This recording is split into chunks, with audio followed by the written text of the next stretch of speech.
আল্লাহ পাক কয় রে ইবলিস দেখ আমার পয়গম্বরের কাছে বিপদের খবর আসলো, এরপরও কিন্তু আমার নাশুকরি করে না। আমি আল্লাহর শুকরিয়া আদায় করে, আমি আল্লাহর শুকরিয়া আদায় করে দেখ। ইবলিস কয় সম্পদ তো নিয়ে গেছো ভালো কথা, তারে তো গরিব বানাইছো ভালো কথা, কিন্তু তার ভয় নাই। কেন তোমারে ডাকে জানোনি? কারণ সম্পদ গেছে আবার সম্পদ যোগাবে। কারণ হলো তার 6টা জোয়ান জোয়ান ছেলে আছে। এই 6টা জোয়ান জোয়ান ছেলে থাকলে বাবার আবার ভয় কিসের? দেখেন ইবলিসে কি করে। ওই ছেলে আছে জোয়ান জোয়ান 6টা, সম্পদ গেছে আবার জোরাবে। গরিবী হালত পয়গম্বর আল্লাহর শুকরিয়া আদায় করে। ইবলিসে কয় না ছেলে আছে বিদায় তোমারে ডাকে, ছেলেগুলারে তুমি নিয়ে যাও, দেখবা তোমার নাম বলে যাবে। নাউজুবিল্লাহ জোরে কোন, আর একটু জোরে বলেন নাউজুবিল্লাহ। গরিবী হালতে যে মানুষ আল্লাহকে ডাকে, আল্লাহ ওই গরিবরে বড় পছন্দ করে। গরিবী হালতে যে মানুষ নামাজ পড়ে, আল্লাহকে ডাকে, ভয় করে, এই মানুষটা ধনী চেয়ে আল্লাহর কাছে অনেক দামি। ধনী মানুষটা যদি জান্নাতেও যায়, গরিবকে আল্লাহ পাক ধনীর 500 বছর আগে জান্নাত দিবে। ইন্নামাল ফুকারা ইয়াদখুলুনাল জান্নাতা ক্বাবলাল আগনিয়া বি500 সানা। এজন্যই মায়ার নবী আল্লাহর কাছে দোয়া করেন, আল্লাহুম্মা আহইনি মিসকিনা ওয়া আমিতনি মিসকিনা ওয়াহশুরনি ফি জুমরাতিল মাসাকিন। আল্লাহ তুমি আমাকে দুনিয়াতে গরিবী হালতে রাখো, আল্লাহ আমাকে গরিবী হালতে মরণ দিও, আল্লাহ হাসরের মাঠেও আমি নবীরে গরিবদের সাথে উঠাইও। আরেকটু আস্তে কোন সুবহানাল্লাহ।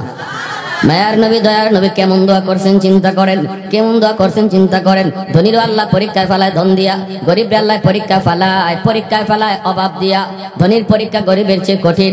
অনেক ধনী ধন সম্পদ পাইয়া পরীক্ষায় ফেল করে, কিন্তু ধনী যদি সবর করে, গরিবী হালতে তাইকে অভাবে তাইকেও যদি আল্লাহকে সে ডাকে, অভাবে তাইকেও যদি স্ত্রীরে পর্দার ভিতরে রাখে, অভাবে পইরেও যদি মেয়েটারে পর্দার মধ্যে রাখে, অভাবে তাইকেও যদি সে 5 ওয়াক্ত নামাজ যায় মসজিদে পড়ে। ভাইরা বন্ধুরা, ওই ধনী যেই ধনী পাক্কা নামাজি দিনদার, দুজন এক কাতারে মসজিদে নামাজ পড়ছে, নবী বলেন ওই ধনীও জান্নাতে যাবে, গরিবও যাবে, কিন্তু গরিব তার 500 বছর আগে জান্নাতে যাবে।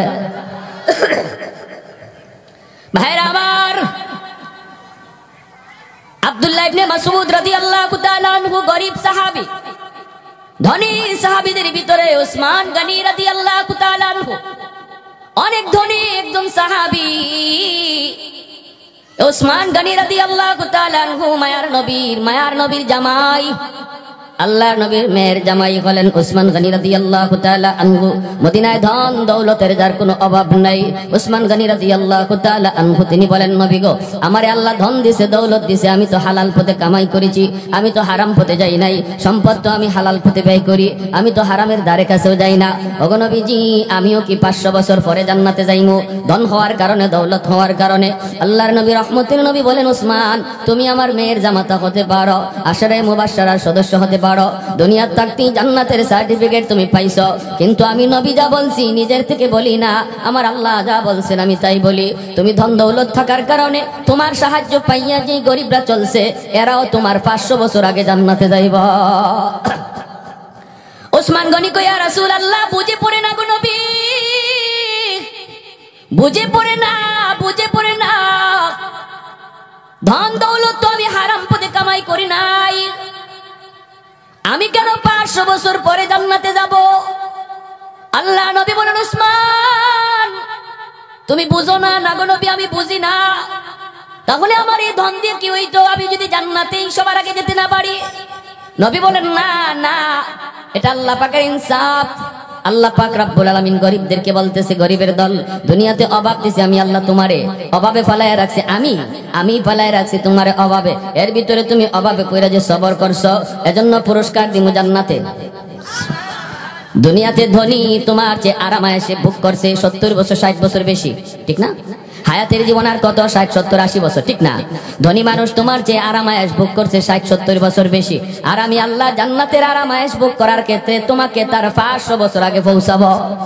60 70 বছর না, 500 বছর আগে তুমি সুখ পেয়ে যাইবা। এখনো ধনী লাইনেই দাঁড়ায় থাকবো, ধনী এখনো লাইনেই দাঁড়ায় থাকবো, সম্পদের হিসাবই দিব।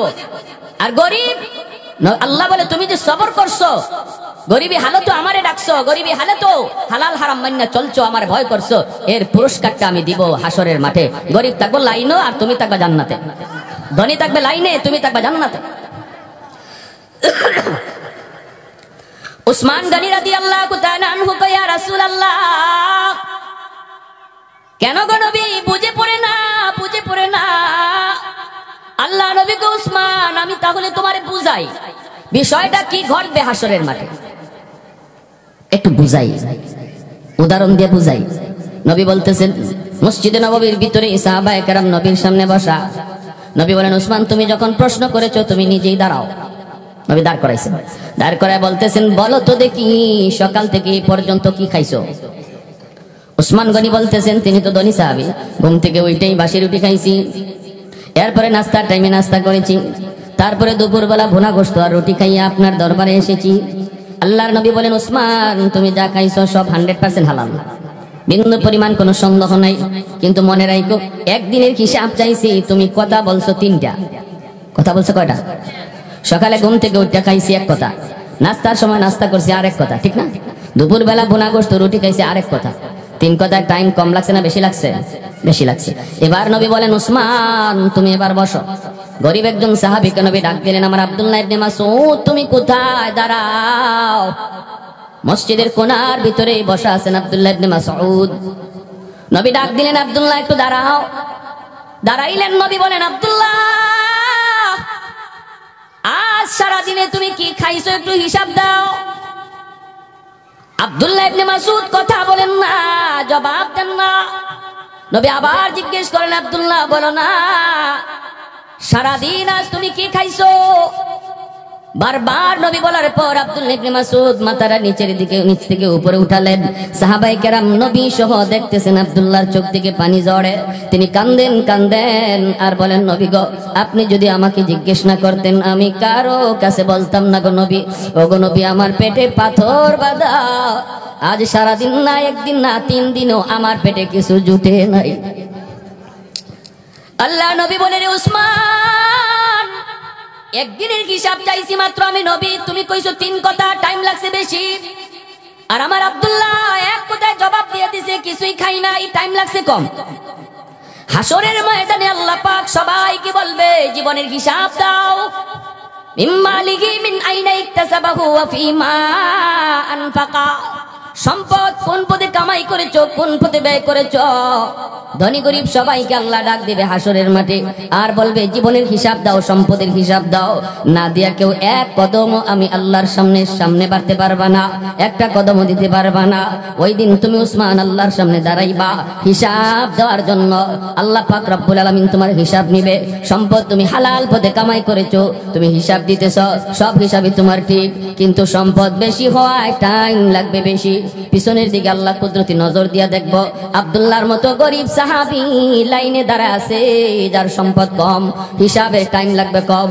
আল্লাহ পাক কইবে, রে গরিবের দল, তোমরা ধনীদের লাইনে দাঁড়ায় লাভ নাই, বাইপাস চলে আসো আমি আল্লাহর কাছে। আব্দুল্লাহর মতো গরিব সাহাবী বাইপাস আল্লাহর কাছে যাইয়া বলবে, মালিক সম্পদ আমার এত দূর, কামাইছি এমনে, খরচ করেছি এমনে। 3 কথায় জবাব দিয়া তোমার লাইনে থাকতে থাকতে আব্দুল্লাহ 500 বছর আগে জান্নাতে চলে যাবে। আর একটু জোরে বলি সুবহানাল্লাহ। লাউজিদ্দাওয়ালা নিদ্দাওয়ালা হাদ্দালি মাওলা, লাউজিদ্দাওয়ালা নিদ্দাওয়ালা হাদ্দালি মাওলা, আল-আনা কামা কানা ওয়ালাম ইয়ালকা জাওয়ালা, আল-আনা কামা কানা ওয়ালাম ইয়ালকা জাওয়ালা, লা মিসলা ওয়ালা সাওয়ারা মিসলাম ওয়া নাযীরা, মান ক্বালা সিওয়া যালিকা ক্বাদ ক্বালা মুহালা, মান ক্বালা সিওয়া যালিকা ক্বাদ ক্বালা মুহালা, লা ওয়ালা ওয়ালা ওয়ালিদা লা আম্মা ওয়া খালা, লা শিবহা ওয়ালা মিসলা ওয়ালা কুফুয়া লি মাওলা, লা শিবহা ওয়ালা মিসলা ওয়ালা কুফুয়া লি মাওলা। জোরে বলি আল্লাহু আকবার। আর একটু জোরে বলি আল্লাহু আকবার। এজন্যই আমার মা বোনেরা খেয়াল করে শুনো, স্বামী গরিব, ফ্যামিলিটাও তোমার গরিব, না শুকরি করো না। তুমি যদি পর্দার ভিতরে থাকো, আল্লাহর বান্দি, আর নামাজটা ঠিকমতো পড়ো, কোরআন তেলাওয়াত করো, আল্লাহকে ডাকো, আল্লাহ পাক রব্বুল আলামিন তিনি মুনসিফ, আল্লাহ ইনসাফ করে, ঠিক কিনা জোরে বলেন। আল্লাহ কেমন ইনসাফ করা করছে দেখেন। আল্লাহ কয় বান্দা, ও আমার বান্দি, দুনিয়াতে কষ্ট করছো 60 বছর 70 বছর, ধনীর চেয়ে তুমি কম আরাম করছো, ধনী তোমার চেয়ে আরাম করছে 60 বছর 80 বছর বেশি, কিন্তু আমি আল্লাহ পরকালের ময়দানে শান্তি পাওয়ার জায়গায় প্রতিযোগিতায়, জান্নাতে যাওয়ার প্রতিযোগিতায় তোমাকে 1-2 বছর নয়, ধনীর 60 বছর আর 70 বছর আগে নয়, 500 বছর আগে জান্নাত দিব। তাহলে আল্লাহ পাকের ইনসাফ ঠিক আছে না নাই? এখন আমরা সবর করলে অসুবিধা আছে? এমনি এমনিতে যে কুরমা পোলাও খায় তারও রাত যায় দিন যায়, যে শাক খায় তারও রাত যায় দিন যায়, ঠিক কিনা? বরং আমরা দেখি যারা বেশি বেশি ঘুষ খায় আর কুরমা পোলাও খায় আর তেহারি খায়, এরা আগে মরে। গরিবে যে শাক শুটকি খায়, আল্লাহ এদের হায়াত বাড়াইয়া দেয়। গ্রামের মানুষ হায় হায় হায় হায় গিয়া দেখেন একদম লিতুর, চলতে পারে না, এখনো হাওরে যায়। এই বছর এত বছর বয়সে শহরের কোনো মানুষ ঘর থেকে বাড়িতে পারে না, এর আগেই সব শেষ, হাসপাতালে ভর্তি হইতে হয়, সব নাই। এজন্য কেউ নাশুকরি করবেন না। ইবলিসে কয়, আল্লাহ তোমার নবী সাইয়্যিদুনা আইয়ুব খুব সুখে রাখছো তো, এজন্য তোমারে ডাকে, বিপদে ফেলাও, দেখবা তোমার নামই বলে দিব। আল্লাহ পাক বিপদ প্রথম দিল, ধন দৌলত গুলি আল্লাহ কেড়ে নিল। এরপরও নবী আল্লাহর শুকরিয়া আদায় করে। আল্লাহকে ইবলিস দেখ না আমার আইয়ুব এখনো আমি আল্লাহর শুকরিয়া আদায় করে, কয় 6টা ফুলা আছে, এজন্য তোমারে ডাকে, ফুলাগুলি নিয়ে দেখো, দেখবা তোমার নাম ভুলে গেছে। আল্লাহ কয় তাহলে দেখ, একদিনে 6 জনের মৃত্যু। নবীর কাছে খবর আসছে, তবুও নবী না শুকরি করে না, আল্লাহর শুকরিয়া আদায় করে। যেরকম সুবহানাল্লাহ।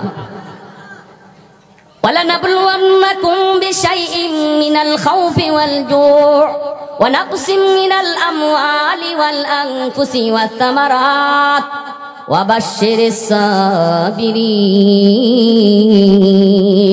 আল্লাহ পাক রব্বুল আলামিন কখনো সম্পদের উপরে বিপদ দিয়া ইমানের পরীক্ষা নেয়, কখনো জানের উপরে বিপদ দিয়া ইমানের পরীক্ষা নেয়।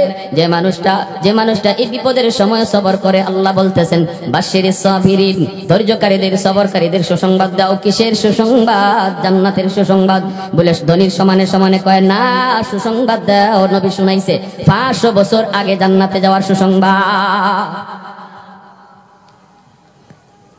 এরপরে ইবলিসে কয় 6টা ছেলে নিয়ে গেছো, এরপরে তোমারে ডাকে, বুঝছি আরেকটা কারণ আছে। কি কারণ? ইবলিস কয় 4টা বউ আছে, 4টা বউ আছে, 4টা বিবি আছে, কারণ এজন্য সন্তান নিয়ে গেছো, অসুবিধা নাই, সন্তান আরো আসবে। এজন্যই তোমার শুকরিয়া আদায় করে, এখনো তোমারে ডাকে। 4টা বিবিরে তুমি নিয়ে দেখো, বিবির উপরে মুসিবত ফলাইয়া দেখো। 3 জন বিবি এক রুমের মধ্যে ঘুমাইতেছেন। একজন বিবি আইয়ুব আলাইহিস সালামের কাছে আসিলেন। তিনি কে? তিনি হলেন বিবি রহিমা। তিনি কে? 3 জন বিবি একসাথে শেষ, রহিমা শুধু বেঁচে আছেন।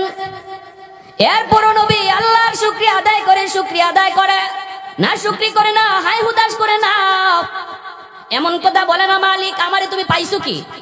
একটার পর আরেকটা বিপদ আর বিপদ আর বিপদ, তাহলে আমি নামাজ ছেড়ে দিলাম, নামাজ পড়ে লাভ কি? নামাজ পড়েও যদি আমার উপরে এত বিপদ হয়, তাহলে যে নামাজ পড়ে না হেই তো ভালো আছে, ওর তো কোনো বিপদ নাই, ওর মুসিবত নাই, ওর পরীক্ষা নাই, ওর উপরে কোনো ধরনের কোনো ইমানি পরীক্ষা নাই, আমার উপরে এত বিপদ কেন? এই কথা বইলা সমাজের কিছু মানুষ হয়তোবা নিজেদের মুখ ফিরায় নেয় মসজিদ থেকে, কি না না, এ আমার ভাই একটু দিনটা নরম করে কথাগুলি শোনো। নবী এত বড় বিপদে পড়ছেন, এরপরও আল্লাহর শুকরিয়া করা বলেন না। যেরকম সুবহানাল্লাহ। কারণ নবী তিনি তো ভালো করে জানেন বিপদ দিছেন যিনি, উদ্ধার করবেন, ঠিক না? আর কেউ পারবো? আর কারো দ্বারা সম্ভব না। ইবলিস কয় বুঝছি, এখনো তোমাকে ডাকে, কেন জানোনি? আল্লাহ কয় এখনো কেন ডাকে? কয় শরীরটা সুস্থ রাখছো, এখনো শরীরটা তার সুস্থ আছে, এজন্য ভরসা। যার হাত 2টা ভালো, পা 2টা ভালো, সে গরিব নয়, ঠিক কিনা জোরে বলেন? যার ব্রেনটা ভালো সে গরিব নয়, তার হাত 2টা এখনো ভালো, সুস্থ, দেহটা এখনো সুস্থ, এজন্য তোমারে ডাকতেছে। একটু বিপদ দিয়া দেখো, শারীরিক অসুস্থতা দিয়া দেখো। 70 বছর পর্যন্ত আইয়ুব আলাইহিস সালাম তিনি একদম সুস্থ ছিলেন। 70 বছর পর্যন্ত নবীর সাধারণ সর্দিও হয় নাই, জ্বর হবে দূরের কথা, একটা ঘাম বিচি পর্যন্ত শরীরে হয় নাই। 70 বছর পর্যন্ত আল্লাহ এত নিয়ামত দিয়া রাখছেন। 70 বছর বয়সে যায় ওনার উপর পরীক্ষা শুরু হলো, শারীরিক বিপদ, শারীরিক অসুস্থতা দেখা দিল, গোড়ায় গোড়ায় ফুসকা উঠে গেল, পশমের গোড়ায় গোড়ায় ফুসকা দেখা দিল, এই ফুসকার ভিতরে পোকা জন্ম নিল, গায়ের ভিতরে যতগুলি পশম এতগুলি ফোড়া, আর প্রতিটা ফোড়ার মধ্যে একটা করে পোকা জন্ম নিল, ভাইরা শরীরটা পচে যাইতেছে। নবী তখনও আল্লাহ আমি এখনো তোমার শুকরিয়া আদায় করি, বিপদে পড়ছি, আল্লাহ বিপদে ফেলাইছো, উদ্ধার করবা তুমি। ও মালিক আমার সব দেহ যেন পোকায় খায়, জিহ্বা যেন পোকায় না খায়, কারণ আমি জিহ্বা দিয়া যেন আল্লাহ আল্লাহ জিকির করতে পারি। আমার ওই জিহ্বা দিয়ে আল্লাহ আল্লাহ জিকির করবো, জিকির জিহ্বাটা যেন পোকায় না খায়। সারা শরীর থেকে দুর্গন্ধ, এলাকার মানুষেরা কয় ও আইয়ুব তাড়াতাড়ি এলাকা ছাড়ো, নতুবা আমাদের চলে যেতে হবে, এত দুর্গন্ধ টিকতে পারে না কেউ। বিবি রহিমাকে মানুষেরা কয় সে বাপের বাড়ি চলে যাও, ভাইয়ের কাছে চলে যাও। বিবি রহিমা কয় কও কি তোরা, কও কি তোরা, আমার স্বামীর পায়ের নিচে আল্লাহ আমার জন্য বেহেশত রাখছে, ঠিক কিনা? স্বামী যেই মহিলার উপরে খুশি, ওই মহিলা মরতে দেরি জান্নাত পাইতে দেরি নাই। যেই স্বামী মহিলার উপরে নারাজ, যেই স্বামী স্ত্রীর উপরে নারাজ, মায়ার নবী বলে সে যত বড় নামাজি হোক, যত বড় দিনদার হোক, মরা মাত্র এসে জাহান্নামী। অতএব স্বামীকে খুশি করা চলা। তিনি বলতেছেন স্বামীরে খুশি করার উপরে আমার জান্নাত। তোমরা কও কি আমি স্বামী ছেড়ে চলে যাব? তোমাদের নাকে গন্ধ লাগে, কিন্তু আমার নাকে কোনো গন্ধ লাগে না। কেমন মহব্বত, কেমন ভালোবাসা ছিল স্বামীর প্রতি, কি পরিমাণ ভালোবাসা ছিল অন্তরে। তোমাদের নাকে গন্ধ লাগে, কিন্তু আমার নাকে কোনো গন্ধ লাগে না। কই তাড়াতাড়ি তাহলে স্বামীর নিয়ে ভাগো, এই এলাকা থেকে যাও। তখন তিনি ঘর থেকে বের হয়ে গেলেন। হায় রে হায়, এই এলাকার একদিন যিনি বাদশা ছিলেন, আজ তিনি পথের ভিখারি, আজ তিনি পথের ভিখারি। দূর দূর করে মানুষ তারে তাড়ায় দিতেছে। তিনি কে? তিনি আর কেউ না, যেমন ছিলেন দুনিয়ার বাদশা, তেমন তিনি আখিরাতেরও বাদশা। তিনি আল্লাহর পয়গম্বর, আল্লাহর নবী। বিবি স্বামীকে নিয়ে ঘর থেকে বের হয়ে রাস্তায় চলে আসলেন। প্রতিকেরা কয়, রাস্তা দিয়ে যারা যায় এরা কয় ওগো রহিমা, রাস্তায় যদি তুমি বসা থাকো আমরা হাঁটা চলা করবো কেমনে? এই রাস্তায় যদি তুমি থাকো আমরা তো হাঁটা চলা করতে পারবো না, তুমি তোমার স্বামীকে নিয়ে অন্যত্র চলে যাও। প্রতিকেরা ওনাকে রাস্তা থেকে সরাইয়া দিল। স্বামীকে নিয়ে চলে আসলেন মাঠে। মাঠে আসা মাত্রই এলাকার কৃষকেরা যারা মাঠে কাম করে এরা ঈশা ধরছে, কয় রহিমা, মাঠে যদি তুমি স্বামীর নিয়ে থাকো আমরা মাঠে কোনো কাম কাজ করতে পারবো না, এত দুর্গন্ধ, মাঠ ছেড়ে তুমি অন্যত্র চলে যাও। আল্লাহর বান্দি স্বামীকে লইয়া তিনি জঙ্গলের দিকে রওনা দিলেন। জঙ্গলের দিকে, জঙ্গলের কাছে আইসা দেখেন একটা ডাস্টবিন। এখানে সবাই গ্রামের ময়লাগুলি ফেলায়। এই ডাস্টবিনের কারণে এর পাশ দিয়ে কেউ যায় না, কেউ কোনো ডিস্টার্ব করে না। স্বামীকে নিয়ে ডাস্টবিনের পাশেই তিনি থাকার সিদ্ধান্ত নিলেন। যেহেতু মানুষজন কেউ আসে না, এখান থেকে কেউ আমাকে সরায় দিবে না, স্বামীকে নিয়ে কোনো রকম একটা তাবু বানাইয়া এই জায়গার মধ্যেই থাকার সিদ্ধান্ত নিয়ে নিলেন। আর স্বামীর খেদমত করেন, স্বামীর খেদমত করেন। ভাইরা বন্ধুরা, গ্রামে সকালবেলা তিনি চলে যান। গ্রামে যাইয়া, সকালবেলা যাইয়া গ্রামে যাইয়া তিনি মানুষের বাড়িতে কাম করেন। বিনিময়ে কিছু খাবার সংগ্রহ করেন, হালুয়া। ওই হালুয়াটা নিজের হাতে খাওয়ান না, চামচ দেওয়া খাওয়ান না। তিনি চামচ দেওয়া খাওয়াইতে গেলে মুখটা তো পচে গেছে, দাঁতের জামিটা পর্যন্ত পচে গেছে, দুর্গন্ধ। চামচ যদি লাগান নবী ব্যথা পায়, ব্যথা পায়, এজন্য তিনি চামচ লাগাইতে পারেন না। হালুয়া খাওয়াবেন নিজের হাত দিয়া। আঙ্গুলটা যদি লাগে, নিজের নখটা যদি লাগে, আইয়ুব পয়গম্বর তিনি উফ করে চিৎকার করে উঠেন। এজন্য বিবি রহিমা তখন নিজের জিহ্বাটারে চামচ বানায় নিলেন। জিহ্বার মধ্যে হালুয়া উঠাইয়া এই জিহ্বাটা স্বামীর মুখের ভিতরে ঢুকায় দেয়।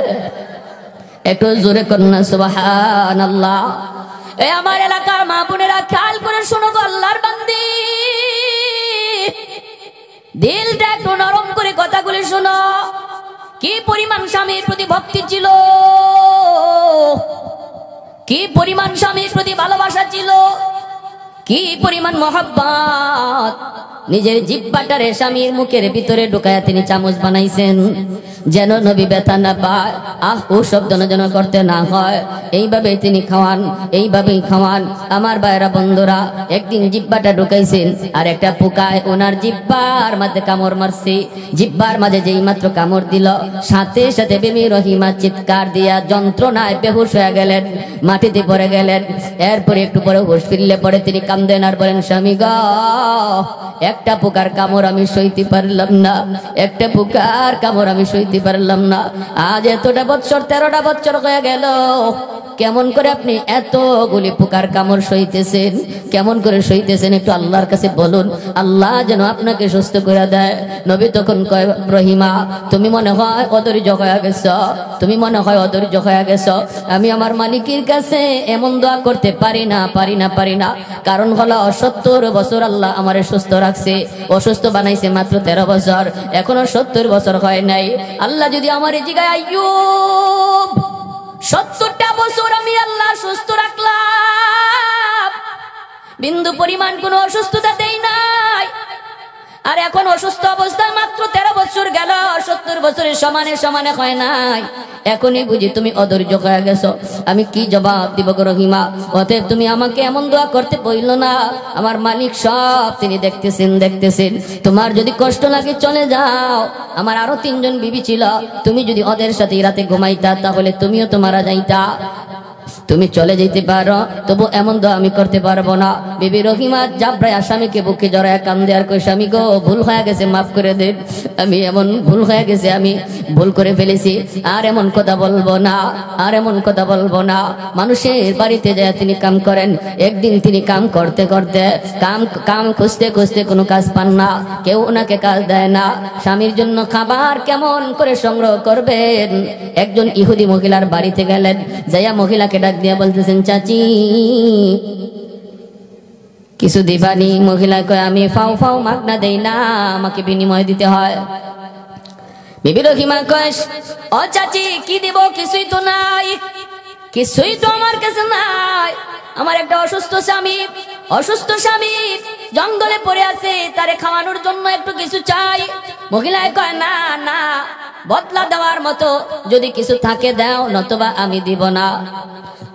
আল্লাহর বান্দে তিনি বলেন, আমার একটু কাম দাও। মহিলায় কয়, আমার ঘরে কোনো কাম লাগবে না, টাকা লাগবে, টাকা পয়সা লাগবে। বিবি রহিমা কয়, পয়সা তো নাই, তাহলে দিব কেমনে?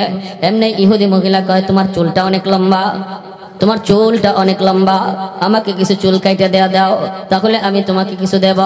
বিবি রহিমা কান্দে আর কই, না গো চাচি, চুল নিও না, আমার লম্বা চুলটারে আমার স্বামী লাঠি বানাইছেন, লাঠি।